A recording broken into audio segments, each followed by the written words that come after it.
This is the Aftermarket Radio Network. Hey everybody, Carm Capriato, Remarkable Results Radio, the Town Hall Academy, our single subject forum where we toss up a topic. And today, a great topic. We're going to talk about digital vehicle inspections, or as I love to call them, vehicle performance safety reviews. You think the customer may appreciate a vehicle performance safety review rather than the words DVI. I'm sure they have no clue what a DVI is. It's just like, well, we're in the medical field, so they'll have to accept that acronym. No.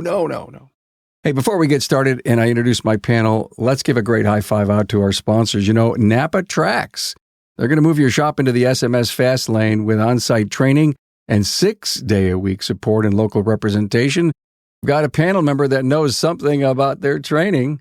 Find NAPA Tracks on the web at napatracs.com. And are you ready to optimize training with today's class? Well, roll out a training plan for your automotive shop in just 5 minutes daily. Boost knowledge, retention, and improve your team's performance. Start seeing results today. Join your peers at todaysclass.com. Okay, everyone, meet my panel. Bottom left-hand corner of your screen, if you're watching on YouTube, is Charlie Pixley from Charlie's Car Care, Clearwater, Florida. Hey, Charlie. Hello. How are you guys doing today? Glad to have you here. Charlie's a first-timer on the show. It's always great to have a new voice for us. Chris Cloutier is here, co-owner of Golden Rule Auto Care in Dallas. I said Houston. Why did I say Houston? Texas. It's all the same. It's okay, Carm. It's one big thing out there. It's just one big thing. Texas. Yep. And also, Chris, not only being a shop owner like Charlie, he's the CEO of AutoFlow. I'm sure you all know what AutoFlow is. It's a DVI company, a CRM texting to your clients. Known Chris, tons of years. Feels like, this is what, our second or third time to do this? Yeah, it's only our second or third time. Oh my God, go to my website, remarkableresults.biz, type in Chris Cloutier, just like you see it on the screen, and check him out because we've been doing some geek stuff together. It was always so much fun. And Ben Dexter's here, who is also not a new voice, who's been on before, the National Training Manager for NAPA Tracks. Wow. Good to have you here, Ben. Appreciate this. I think you three are perfect for me to say, here's what I'm looking. I went to a conference and there were these breakout sessions and I went from group to group and I'm hearing shop owners talk about the struggle that they had for implementing digital vehicle inspections inside their business. And I'm looking around the room and, Carm can occasionally have an interesting attitude. And one of the things I said, who owns the shop? And so no one had a comeback, although they put a pin in the Carm doll. Okay. I'm looking in this episode to tell stories of how shops make this happen inside their business. Could it be culture? I know Chris has an opinion about that. But just because an owner wants DVI inside his organization doesn't mean his people are going to react and make it work. How do they sell it to the specialists in the bays? So, with all that in mind, Chris, I really want to jump into this whole culture thing. Is it culture that really makes it happen, Chris? Yeah, let me piss off your audience right from the get-go. That's great, Carm. Culture. I have great culture. I have great people. This is what I hear. I have great everything. They're great, but I can't get them to implement process. So I told you this, as shop owners and business owners, we wrap ourselves in this warm blanket called culture as a defense mechanism. And anytime you bring up that you're not doing well, you say, but I have a really good culture and I have really good people. It doesn't matter about your people. It does. Hold on. So your people do matter, but it matters about the leadership and what you force and what you measure and what you expect from your people. So you can have a great culture and your people can still not follow what you want because you as a leader, unfortunately, are weak and you're not pushing for the things that you want and the change that you want to implement in your shop. Culture, we have to be careful, and you talk about it often. And once again, I hear it often. Culture, I have a great culture. Great, but if you can't get your people to do the work, then you have a problem with your leadership, accountability, and getting change implemented in your shop. Well, that's a great point. Charlie, got any problems in that area? So yes and no. When I started DVI, it was back in 2012. So I've been doing it for a long time. We went from paper inspections to digital vehicle inspections. And I kind of told my guys that, listen, when it's time to inspect a vehicle, instead of grabbing the clipboard with the piece of paper, grab your phone out of your pocket. They all carry them. It's not like it's anything crazy. And I've customized the inspections to be to the point of the vehicle's concern with small things that, if you see something, obviously say something. And my guys kind of took to it like duck to water. I mean, I really didn't have much pushback.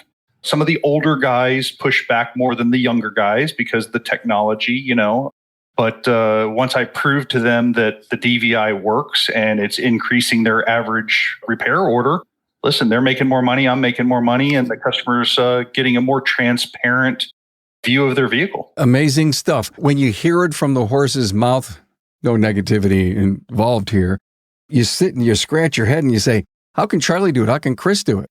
And maybe one of the reasons that Charlie can do it, he's a NAPA Gold certified, which means you're a top tier shop operator.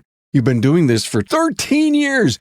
Chris, when was DVI invented? It's been around for probably 15, 16. There's people who are doing it on spreadsheets. Like, I think the technology's come along better than some of the older technologies were out there, but this isn't. And it's interesting because a lot of people are still like, wow, we're experiencing this and for the first time. But yeah, there's a lot of really cool tech out there. It's been around for a while. Tech's been a while. But I'm going to tell you this, like to Charlie's point, and I'm sure Ben's going to tell us this. As a trainer, there's shops you go in and absolutely they duck to water. Not a problem. It's when you come up against that resistance. And once again, you can still have a good culture. You can still have good people. But you as an owner, you have to sometimes put your foot down and say, this is the way it's going to be. I love the whole idea of allowing everybody to adopt a process in the shop. But the owner has to say, yeah, but the process is going to happen. It's not an option of whether we do it or not. It's we're doing it. But yeah, y'all can have some say in how we implement and why we implement it and the way we're going to implement it. But the whole idea of it being an option, like Charlie said, this is what we're doing. And this is the way we're going to go ahead. So fight, change sucks. We do a lot on change and it's just a hard thing, right? So it's great when it does stick, but anytime you're going to put change in your people's court, it's going to be an uphill battle the majority of the time. Ben, you're probably hearing all of this stuff. You've probably preached this in your weekly class, right? Don't you do a weekly class for NAPA Track? Yeah, every single day, Monday through Friday at 2 p.m. Eastern. And it's based on experience. I've been in the automotive aftermarket for 30 years. I was a Trax customer for 15. So I understand Chris and Charlie's position of, I'm a dinosaur. I remember when we just had a verbal understanding with the technicians that they would jot their notes down on a piece of paper we printed, put in a pouch. And then the day we started to ask them to get a 17-digit VIN number, it was like we were pulling teeth. So change is a 4-letter word. But moving to a 27-point cursory inspection, which was just a basic second sheet of paper that was printed, and requiring that to be filled out legibly was a bit of an undertaking. But I told a lot of owners that deal with the challenges that I've since resolved. And really, it boils down to a simple statement. What you allow, you encourage. So if we're going to let the tail wag the dog, then we're going to have a problem. And it doesn't have to be, the beatings will continue until morale improves. It's a team effort. And with the culture, feedback is king. If somebody feels like they're not heard or they can't voice their opinion, then they're not going to have anything to say. And then that's when the dirty, underhanded undermining goes on when we change, because to me, change is a 4-letter word. I've seen it in countless examples where, an old dog and new tricks, they don't want to accept the reality of we're moving this direction. You're either on this bus or you're getting off this bus. And we've had to make some changes. As a operator in the shop, we had to set a few examples, and that required some terminations. Let them move to another facility that they may have a better fit with. But the DVI advancement in the last decade has been phenomenal. I don't know a business owner that's KPI driven and progressive in nature that isn't taking advantage of some form of DVI. There are some improvements of KPIs if you are doing DVIs. Oh my God, that was a rhyme. I didn't mean to do that. My good friend Hunt Demarest, great accountant, Parmelis accounting firm, has a podcast on the Aftermarket Radio Network. Sends out a report every year. He surveys his clients. He's got a ton of them. And he rates them top tier, bottom tier. And one of the things that I saw in his report was that I think it was like 70% of his clients are doing vehicle performance safety reviews or DVIs. And when I think about someone who is a shop owner that's got, a top tier CPA working for them, I would only imagine that they're smart enough to know that if they're going to be top tier, they're probably even have a coach, they're going to be doing this. And so possibly who we're talking to, the audience that we're talking to, is the next level who is in struggle mode, who has let, if you will, they have a flat earth. How about this for an analogy? They have a flat earth and DVI's falling off the edges. And so go get a rope and tie it onto that ship that's sailing away and get a pulley system and pull them in. How's that for a mental picture for you? Absolutely.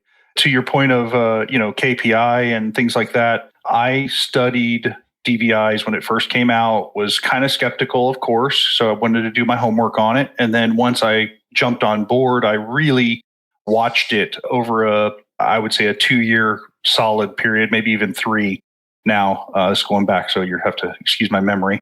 But it boils down to there was a direct correlation with the inspection to the average RO that we got, in the sense of if the technician literally, took the exterior 4 pictures that we require and wrote on there, has a bad alternator and sent that in, that average RO was less than if they were to actually check the air filter and take a picture of it, and check the belt and take a picture of it, and check the tires and take a picture of it.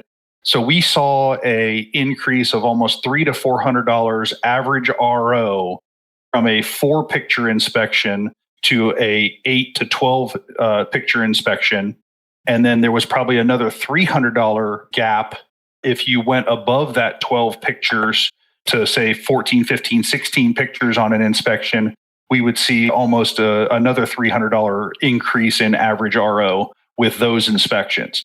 And I tell my guys, I like a minimum of 12 pictures, and they don't need to be bad. I mean, this is, take the air filter out and take a picture of it. If it's clean or dirty, it's okay. At least the customer has transparency now to say, hey, they check that. They know that we're doing a quality inspection of their vehicle, not just showing them everything bad. I love his point, guys, and I always take our industry down to the medical, always. So I'm walking into the doctor, my annual physical, he takes out my blood work and he goes, great news on your cholesterol. You're knocking it, babe. And that's the good picture, Charlie. That's the good picture. Battling priorities. That's what shop owners face every day. We have a mound of things that we're dealing with, often whether it's HR, which is a huge thing. We've had multiple conversations on HR. This goes back to culture and people, right? Just getting your people to show up and do their job is sometimes just really hard. And then when you add this other thing on top of it, we know the benefits of it. We know the transparency. We know the ROI. But this battling priority says, hey, I have to deal with all these other things that I have to get done, and this thing doesn't become as important. And then what happens, Carm, is the industry says, hey, we've adopted this thing. 5 years ago, 3 years ago, there's been a major adoption of this thing called safety check, DVI, whatever you want to call it. And now what you're seeing, and unfortunately, when you're in this conversation, is a lot of owners checking a box. They buy the product, they get the tool, and then it sits on the shelf. And what happens is when they go into a room with their other peers, they go, oh yeah, we're doing DVI. Even though they know in the back of their mind, only 30% of the cars or only one guy's doing it, and he's kind of half-assed doing it. And they sure as hell ain't getting 12 pictures. They might get 1, right? But they check boxes, right? Because they want to feel like they're not behind. And I think this industry probably needs, it's the vulnerability piece that we need to be vulnerable with each other and say, you know what, I suck at this thing. Can you help me? Ben, can you come in and show me how to just start with one thing? You always say this, Carm, learn one thing and then grow from there. I guarantee Charlie's checklist 12 years ago, Charlie, when you started, looks nothing like his checklist right now. 100% changed. It's changed. It's morphed. It's grown. All these people have adopted it. They've changed it, right? But we have to start with that one thing and stop just checking a box and saying, yeah, I'm good. Let's face it, your shop management system is the single most important tool in your shop period. NAPA Tracks was built from the ground up to make your business more profitable and efficient. We provide an extensive set of tools to increase and track profitability in real time. NAPA Tracks offers the industry's best post-sale support, hands down, and we train your people on site. Yep, on site. And we offer remote refresher training 10 times a week, and customer support is open 6 days a week. Give us a call, visit the website, or join our Facebook community today to learn more. We'll prove to you that Trax is the single best shop management system in the business.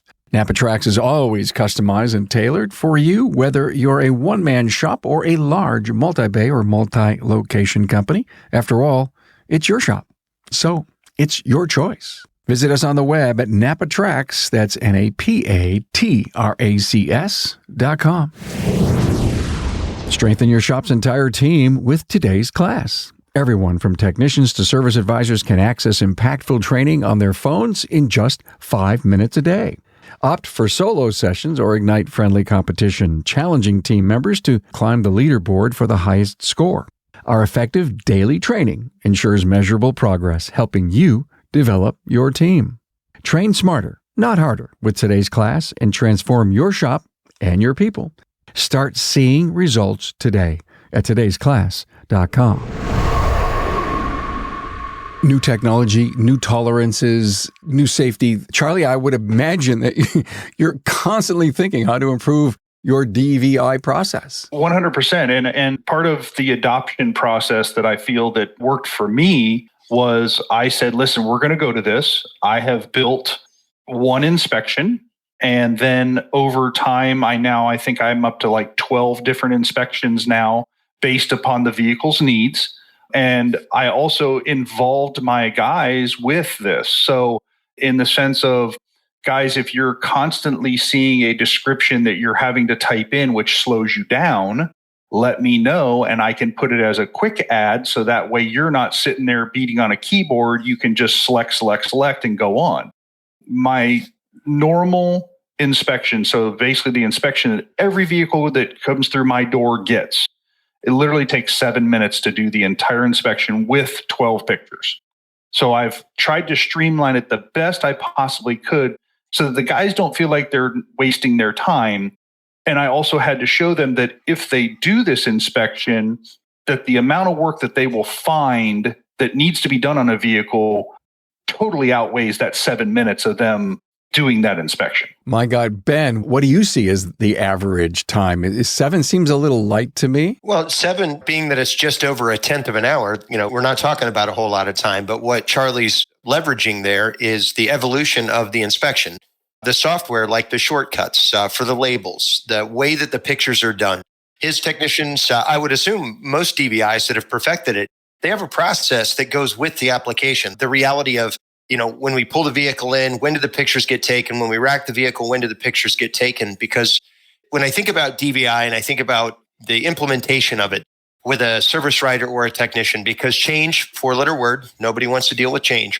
But in a show, tell, sell environment, the show and tell is done by the DVI. And this is an industry that is largely plagued by the invisible. I remember years ago, I had a company process. It was a rule of engagement that if a technician found a vehicle backed into a single parking space, when they're done with that vehicle, if they back it into the exact same parking space, they were gone. They were in trouble. Because a customer's going to ask me, Ben, did you even work on my car? What we do is largely invisible. So Charlie's example of 12 pictures, whether it's good and bad, is 100% the accurate way to go. It's the best practice. The customer gets a sense of positive feeling about their vehicle, not thinking that every time they come in, all Ben does is talk about the negative. I get to relate the value that still remains in the car. Therefore, the buying decision that happens to invest in that vehicle becomes a little more clear for the customer. But the way that the images are taken and the way that we send it to the customer is critical. Not all DVIs are created equal. Some of them are very basic in nature and they mirror entry-level kind of functionality. And then you see some that, I would liken to the cockpit of the space shuttle. They have all of the features and benefits. So if a customer or if a shop is thinking about DVI, we got to walk before we run. Like you said, we got to fix this one thing and then work from there. It may not be the best example to jump into a DVI that's feature rich. And as Chris eloquently put it, they buy it and they shelve it. I've walked into shops that have had a DVI installed and then paid thousands for implementation, literally thousands, and pay a monthly fee, a significant amount of money. And I ask them, hey, how's this working out? They're like, well, we're not using it. That is mind-boggling to me. How can we pay for something and have that much of a bottom line impact and not actually use it to grow? That's a wake-up moment. You got to try to get somebody's attention.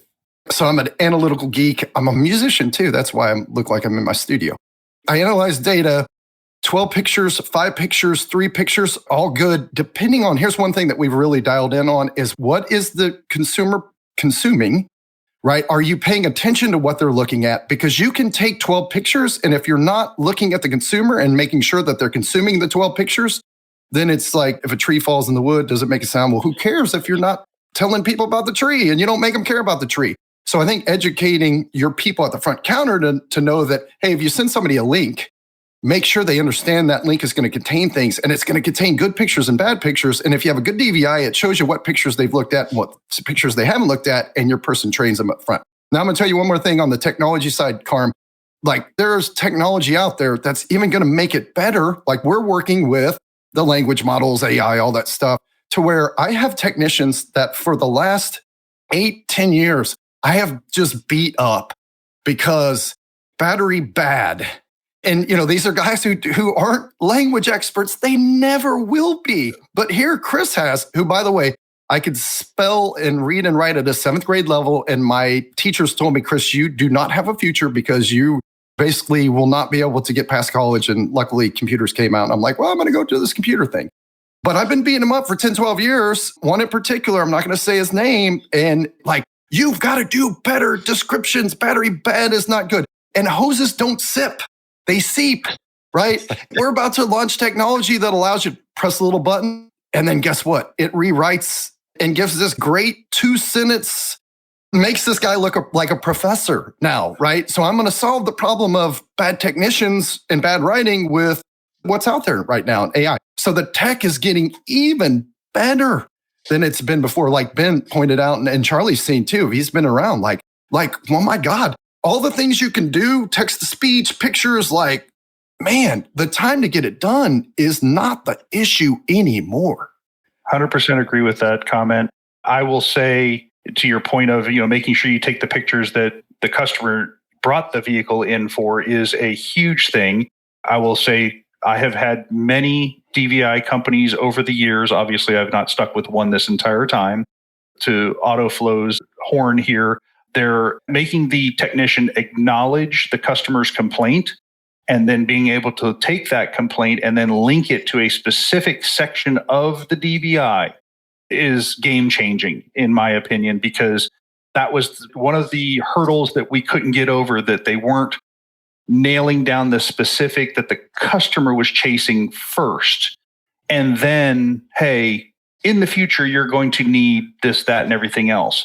But with Autoflow's technology that they've got going on, we've been very happy with that, and it's been working great for our specific situation. I didn't ask for the plug. That was the plug, Carm. That was not asked. It was not. I know that. Chris, you need to send Charlie a $50 gift card for the Outback or something. Gift cards in the mail. You guys are talking, and Ben's sitting over there in the background. He's got this big smile. If you're watching on YouTube, and he's shaking his head crazy.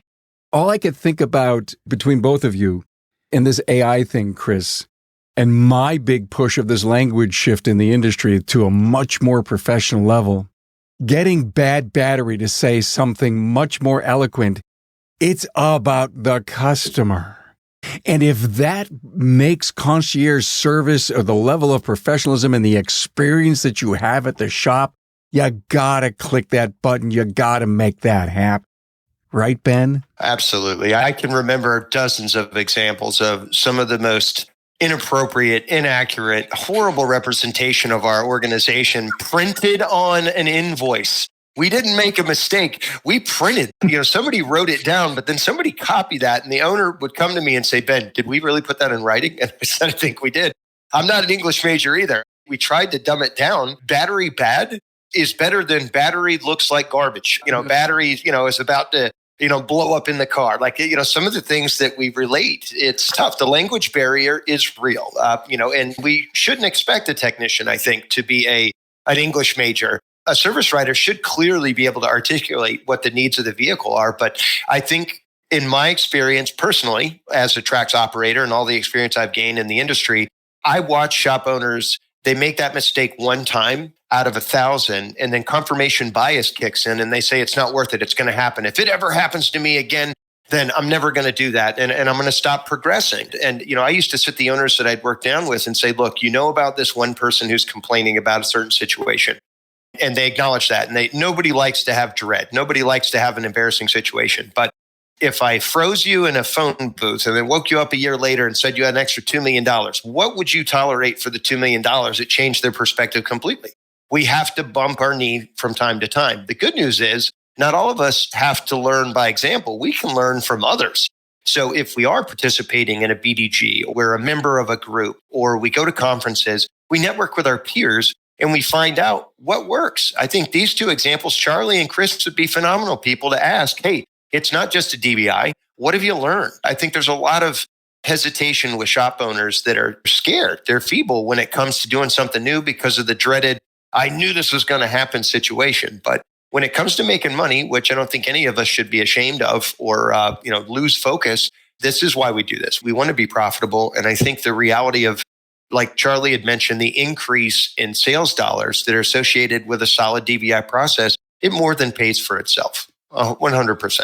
That was a big takeaway from about 15 minutes ago, Charlie, about where your growth in average repair order is. You also mentioned, Ben, if you're with a peer group, okay, we're going to talk about some financials from during the breaks in periods of time. Don't be bashful to ask a peer, someone to the left, someone to the right, someone at the lunch table, anything new with you on DVI? And just sit back, sit on your hands. Actually, you need a pen to write this stuff down with and pull the ideas. The number of pictures using AI, face of the customer, face of the client videos. And then one thing that just happened last week, talking to a friend. He had to take his vehicle back to a dealer for whatever kind of warranty thing was. Well, they did a digital vehicle inspection on the vehicle and sent it back to him. When the service advisor called and he says, hey, blankety blank, did you get it? And he goes, yeah, I got it. And he says, what the hell are you doing? And he said, what do you mean? He says, the person their picture was in the frame, it was like a selfie. He looked homeless. Was I supposed to believe him?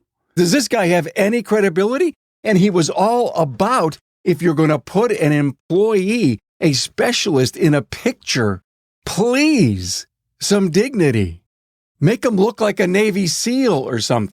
And, Carm, for a while there, the industry tried to shift to video-only inspections. And I shuddered when I saw this shift because 3 minutes of a guy in front of a camera who has no business being in front of a camera with air guns going off in the background, sound's one of the most important things to video that there is. If you study video, sound, like this is why you want good mics. So yeah, we put ourselves in precarious situations because we think without actually knowing, there's an art to video, there's an art to actually pictures, there's an art, because we're an Instagram world, you can put anything, everything, and everybody will be fine with it, but that's great. So now we've, create small little pieces of video, you can string them together, right, the way that the world really works, and then give them to them bite-sized pieces. But I saw the technicians in front of and I shuddered too, Carm, because it was just bad.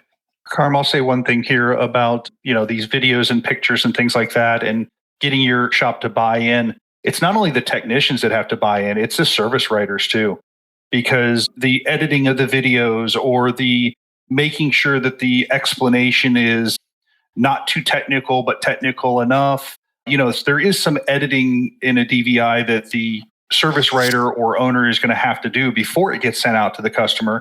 It's getting them to buy in too.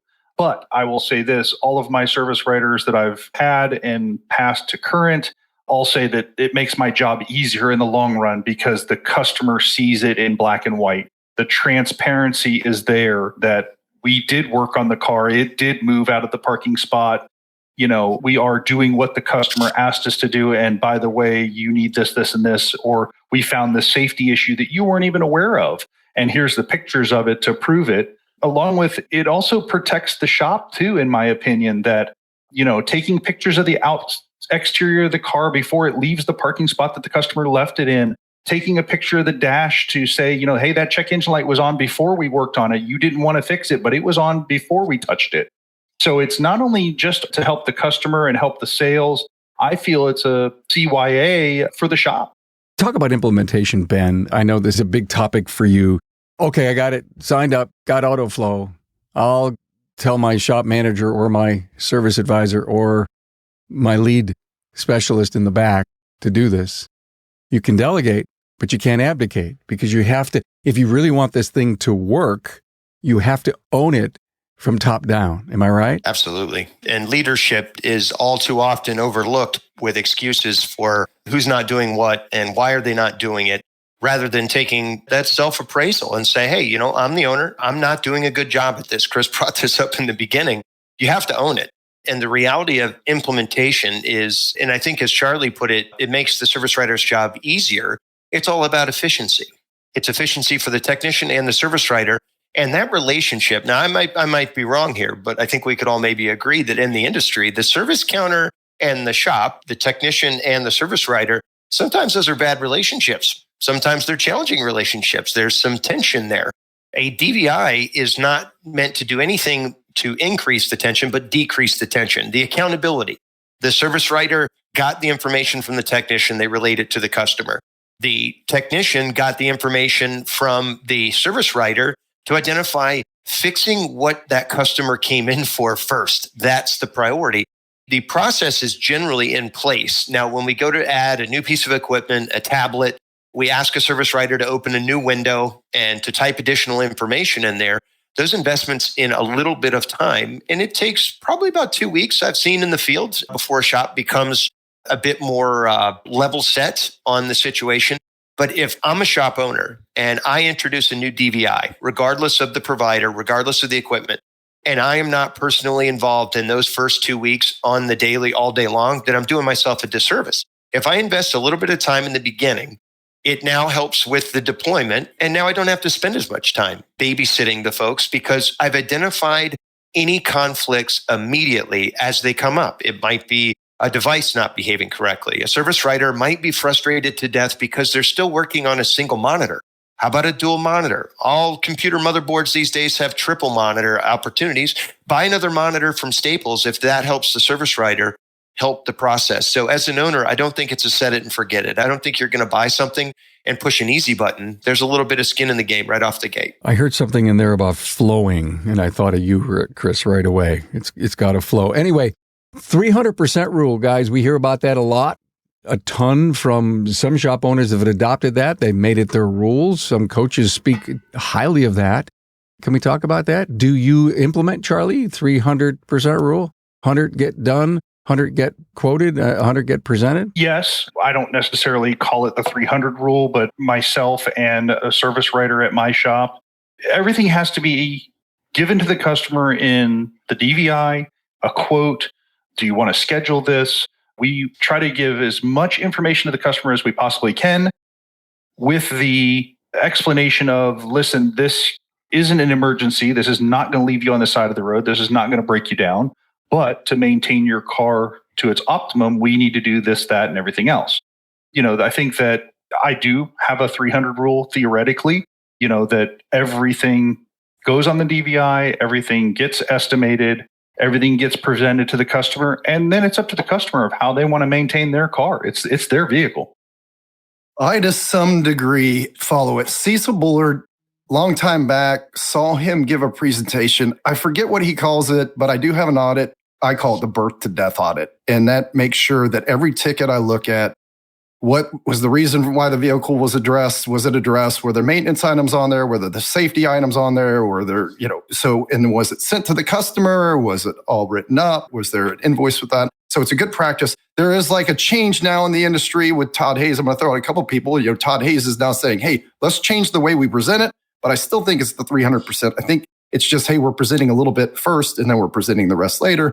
I think as an industry, a lot of us have adopted that process. But I want to go back, Carm, to the adoption of it. We started talking about this earlier, and I want to throw out the book, Change or Die. Love the book. Think it's great. It's one of the best ones on creating habits and changing your habits. And really, it's 3 R's. Relate, repeat, reframe. And Ben started bringing this up earlier on. He's like, look, you go to conferences, you hang out with your groups, and this is where you really start relating with the other people that are doing this thing or doing this process. And I think there's a lot of power in a relationship. If you want to go to the gym and be a fit person, go hang out with fit people that go to the gym. Want to be a good soccer player, go play with good soccer players. It just makes sense. Go find shop owners, be vulnerable. Like you said, Carm, sit and ask them, hey, what do you do that gets you the results that you need to get when you're doing a DVI? Because I think once we do something, we're like, we can't really improve it. We're already masters at it. Well, that's crap. We can always improve things. We can always be better at things. Sam Walton was great at constantly asking people, how do you do that? Show me. Even though Sam Walton was like a genius, but he constantly asked people how to make things better or how they made things better and took the best. And then the repeat it over and over again, and then reframe it, right? Once you get it to where everybody's using this thing and they're all, whether it's 10 points, we started with 10 inspection items, our first inspection, 10. And that grew from 10 to over 100 within a couple of years right now, because people are like, oh, this is missing. Oh, we need it to do this. Oh, we need it to do this. Oh, we need it to do this, right? Because once they start getting down that path of using and the habit's been creating, then the reframing happens naturally. I go to the gym all the time. Like you get bored with the same exercise. So you start saying, hey, I see that guy doing that. I'm going to ask him about that exercise because I like the way he looks or I like the way she looks. So I want to ask about that exercise. So Change or Die, huge, great book. I think that everybody should read it who's a business owner because, Ben, change is a 4-letter word. And man, it is a nasty word that catches us all. And it plagues us all as business owners. I wrote this, Carm, being a good leader is hard to get people to do what you want to do. And it never stops unless you're like, I'm selling the business and you don't care. But if you want to be a great business, it's nonstop. You're going to constantly be changing and pushing your people. And that's a hard thing to do. Well, that's some great points, Chris. God, this was great. I want to try to sum this up a little bit, give each of you a chance to maybe speak to our struggling shop owners that believe the earth is flat, to reference what I said earlier. In fact, I think I need to write a blog on that. All of a sudden, boom, it just happened. And I did not have a cocktail yet today. Geez, what's going on? I'm always so into my guests and all the great stuff they bring to us. Charlie, thank you so much for showing us the average repair order success that you've had, that you've done this for 12 years and you're constantly reinventing. To hear from you, Chris, that in your own software that you own, AutoFlow, that you're building some really cool, neat AI things. And when I think about bad battery, I remember interviewing Jim Sennett from AAA a while back, it was maybe 6 months ago. I can't remember if he mentioned to me or I asked him, how many battery calls do AAA trucks do a year on the side of the road? And it was 7 figures, guys. 7 figures. So I kind of got a little soapy, after I heard that number from him saying, why would we not? Why would we take a 4-year-old vehicle and do an inspection on it and it'll be good for 6 months and we forget about it? We don't even tell our client about it. And we risk a weather change, things happening that we wouldn't even go out and say, and oh, by the way, AAA says that it's their highest road service problem. I do not want you ever to have to be inconvenienced. That needs to be in your AI stuff, Chris. You got to figure out how to put that in there, okay? It's not selling. It's not upselling. It's not anything but just showing our customers that we care to the degree, and we've been around the horn a little bit. It's like a doctor. Oh my God, the doctor, I went to the cardiologist. I had a heart problem a whole bunch of years ago. I sat across from my general practitioner and he goes, I had the same thing. We were like kindred spirits. I don't want this to happen to you. Here's what you have to do. Why aren't we empathizing to the point with our clients and letting them see it's not about selling. It's about protecting. It's about safety. It's about convenience. That's why you bring your car here. And I'm done with my soapbox. Okay. Let's do Charlie, Ben, and Chris. Charlie, so glad to have you here from Charlie Pixley from Charlie's Car Care, Clearwater, Florida. Charlie, any final words? As far as implementing a DVI in my shop, and I've talked to several other business owners about it, it's one of those things you just got to do. It's the way the world turns nowadays. And everybody wants to have a text. Everybody wants to have an email. And this is a prime example to be able to get it to them. The DVI world works, and you just have to do it. The way the world works sounds like an automotive soap opera, doesn't it? Oh, my God. As the wheel turns. Thank you, Charlie. As the wheel turns. Good stuff. Ben, final words. Ben Dexter, oh, by the way, National Training Manager, NAPA Track. I think the average shop owner that I talk to, the clear message is you have nothing to lose. You have everything to gain. Even if you try it, you're going to see an improvement. But there is a direct proportion to the shops out there that are struggling with a $250 average RO compared to the shops that are looking at $1,000 plus average RO. Now, depending on what part of the country is, those numbers are a little bit different. But the shops that are utilizing the DVIs, and I've communicated with hundreds and thousands of shops across the country in the last decade plus with NAPA Tracks, and I see it over and over again. So if you're a shop owner and your average RO struggles, and we want to improve that, DVI is 100% a best practice to advice to you. And that's one of the things that we didn't even uncover here, Chris, was the whole KPI management. Listen, I know that there's a new order of doing business here starting now. These last 3 or 4 years behind us, they're gone. And there's going to be a new way to worry about these key critical measurements that make us money, that keep us alive. I can't help but think that if you're not utilizing a digital vehicle inspection, then even if you are, Charlie, you know that it is a tactic in your whole go-forward strategy for 2025. It just has to be constantly improving that. Great stuff. Thank you so much. Chris Cloutier, owner of Golden Rule Auto Care, co-owner with his brother, Golden Rule Auto Care in Dallas, and the CEO of AutoFlow. Chris, your final words. I'll say start simple, like I said before. Start simple and then improve over time. And a good example of this, Carm, is when we first started doing digital inspections, we started out with 10 items and then grew to over 100. Recently, within the last couple of years, we started worrying about sends, making sure that we're sending the digital inspection to the customer, making sure that the customer opens it, making sure they view things.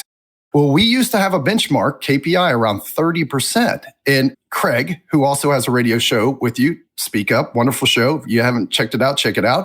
He said, Chris, wow, here you are, owner of AutoFlow, and that's pretty ridiculous, 30%. And I said, yeah, I'm the plumber. I don't fix my own stuff. I just worry about other people's stuff. But he said, Chris, you got to fix this. You should do a case study on it. And I'm like, I'm going to do this. So it took me over several years to get my sends from over 30% now to consistently over 80% to 90%. And that was constant, Carm. It was a constant correction. It was a constant, okay, this is the new goal. We're going to do 40%. Can we do 40%? Everybody says, yeah, we can do 40%. And then the first week, we do 30%. I said, why can't we do 40%? And then everybody gives their excuses. And I said, okay, well, no more excuses. Let's do 40%. And then, like Ben says, you go to the counter and you send some yourself. And like, why isn't this one sent? And why isn't this one sent? And why isn't this one sent? We can send more. And then it goes to 40% and then 50%. And then everybody goes, well, we cannot get to 60%. There's no way. And you're like, well, you couldn't get to 30 and 40%, right? You couldn't get to 50%. So it's constant correction and then praise. Great job when we do get there. I think Ben that said that as well. Like, you can't just beat them. When they do hit the benchmark, you go, great. Now let's make it even bigger. Let's make it huge. But just start with one thing and start with that. If you have a digital inspection, do 5 items, do 10 items, do 12 items, and just make sure it's done on every car. Maybe you only have 2 pictures that you require at the beginning. Because eventually you can get to Charlie's where you're doing 12, where you're doing 15, where you're doing 20. But start somewhere. And I think that's my point I want to make is start somewhere, start slowly, and then incrementally make the change. And before you know it, 5 years later, you're an expert on digital inspections. Thank you for that, Chris. It's a new KPI, DVI send. It is. There's lots of new ones, Carm, but that is definitely one of them. Absolutely. I'm going to call the KPI god of our industry and remind him or her of that. Thank you all so much. This whole episode on DVI, timely, perfect beginning of the year. Thanks, Charlie, Chris, Ben. Appreciate you being here. Thank you, Carm. Thank you. Thanks for being on board to listen and learn from the premier automotive aftermarket podcast. Until next time.